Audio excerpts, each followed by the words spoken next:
साथीहरु नमस्कार। आजको शीर्षक रहेको छ मूल्याङ्कन। सो आज हामीले मूल्याङ्कनको बारेमा विविध छलफल गर्नेछौँ र विभिन्न धेरै महत्त्वपूर्ण विषयवस्तु, धेरै महत्त्वपूर्ण वस्तुगत प्रश्नोत्तरहरूमाथि छलफल पनि गर्नेछौँ। सो सुरु गरौँ आजको पहिलो प्रश्न।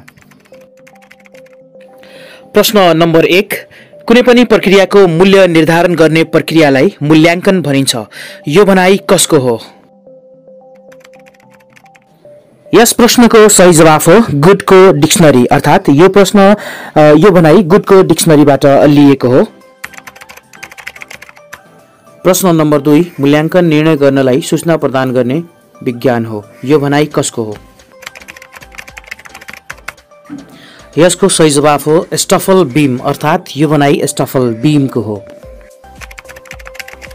प्रश्न नम्बर 3, शिक्षा शास्त्रमा भर्नाको लागि प्रवेश परीक्षा लिने चलन छ। यो कुन चाहिँसँग सम्बन्धित छ? यसको सही जवाफ हो प्रारम्भिक मूल्याङ्कन। अब प्रश्न नम्बर 4, जटिल समस्याहरूको आधारभूत कारणहरूको खोजी गर्न कुन चाहिँ मूल्याङ्कन प्रविधि अपनाउनु पर्दछ? यसको सही जवाफ हो निदानात्मक मूल्याङ्कन। अब प्रश्न नम्बर 5, उपलब्धिका आधारमा उत्तीर्ण वा अनुत्तीर्णको श्रेणी निर्धारण गरी प्रमाणिकता दिने कार्य कुन मूल्याङ्कन प्रविधिले गर्दछ? यसको सही जवाफ हो निर्णयात्मक मूल्याङ्कन। अब प्रश्न नम्बर 6, मूल्याङ्कनको समानार्थी शब्द कुन हो? यसको सही जवाफ हो लेखाजोखा।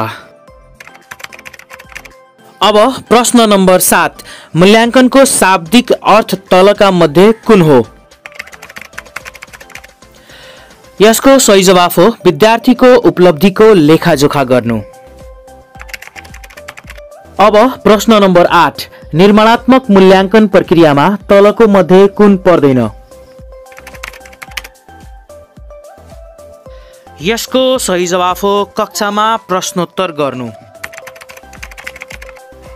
अब प्रश्न नम्बर 9, निर्णयात्मक मूल्याङ्कनका साधनमा कुन पर्दछ? यसको सही जवाफ हो वार्षिक परीक्षा। अब प्रश्न नम्बर 10, सिकाइमा हतोत्साहित गर्न सक्ने साधन कुन हो? यसको सही जवाफ हो परीक्षा। अब प्रश्न नम्बर 11, कुनै विषयसँग सम्बन्धित गुणहरूको सूची तयार गरी त्यही सूची र क्रियाकलापका आधारमा मापन गर्नुलाई भनिन्छ।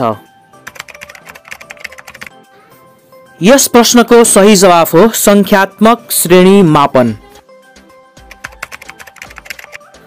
अब प्रश्न नम्बर 12, विद्यार्थीका विभिन्न बानी व्यवहार आचरण सम्बन्धित गुणहरूको विवरण पहिले नै तयार पारी त्यही विवरणका आधारमा उसका व्यवहारहरू चिन्ह अंकित गर्नुलाई ... भनिन्छ। यसको सही जवाफ हो रोजु सूची। अब प्रश्न नम्बर 13, विद्यार्थीका जीवनमा घटेका घटना विशेष वा महत्त्वपूर्ण विवरणहरूलाई आधार मानेर रेकर्ड राख्नुलाई के भनिन्छ? यसको सही जवाफ हो घटनावृत्त अभिलेख। अब प्रश्न नम्बर 14, कारण र असर दिने प्रश्न तलको कुन चाहिँसँग सम्बन्धित छ? यसको सही जवाफ हो निबन्धात्मक। अब प्रश्न नम्बर 15, तुलनात्मक रूपमा मौलिक विचार अभिव्यक्ति परीक्षण गर्न नसक्ने कुन प्रश्न हो? यसको सही जवाफ हो वस्तुगत प्रश्न। प्रश्न नम्बर 16, तुलनात्मक रूपमा प्रश्न निर्माण गर्दा ज्यादै गाह्रो हुने कुन चाहिँ प्रश्न हुन्? र यसको जवाफ रहेको छ बहुवैकल्पिक प्रश्न। प्रश्न नम्बर 17, विषयगत परीक्षाको अंकन विधि कुन होइन? र यसको सही जवाफ रहेको छ नमुना उत्तरपत्र। त्यस्तै प्रश्न नम्बर 18, मूल्याङ्कनको मुख्य काम के हो? र यसको सही जवाफ रहेको छ योग्यता निर्धारण। प्रश्न नम्बर 19 हुनुपर्नेमा 29 भएको छ साथीहरू। वस्तुगत प्रश्नहरूमध्ये सबभन्दा मनोवैज्ञानिक मानिएको प्रश्नपत्र कुन हो? र यसको सही जवाफ बहुवैकल्पिक प्रश्न। मापन र मूल्याङ्कन सम्बन्धमा तलका मध्ये कुन भनाइ ठिक हो?